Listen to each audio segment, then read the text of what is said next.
Delhi assembly ఎన్నికలకు సంబంధించి BJP party 29 మంది అభ్యర్థులతో తొలి జాబితా విడుదల చేసింది. ఆప్ అధినేత మాజీ సీఎం కేజ్రీవాల్పై బీజేపీ నుంచి పర్వేజ్ సింగ్ వర్మ పోటీ చేయనున్నారు. అలాగే సీఎం అతిషిపై రమేష్ బిధూరి పోటీ చేయనున్నారు. బీజేపీ తొలి జాబితాలో 2 మహిళలకు చోటు దక్కింది. ఢిల్లీ యూనివర్సిటీ నాయకురాలు రేఖా గుప్తా, సుశ్రీ కుమారి రింకులకు బీజేపీ తొలి జాబితాలో అవకాశం ఇచ్చింది.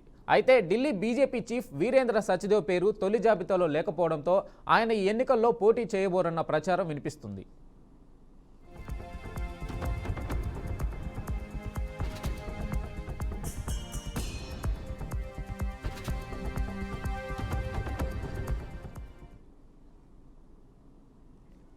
ఆమ్ ఆద్మీ పార్టీ ఇప్పటికే మొత్తం 70 అసెంబ్లీ స్థానాల్లో పోటీ చేసే అభ్యర్థుల జాబితాను విడుదల చేసింది.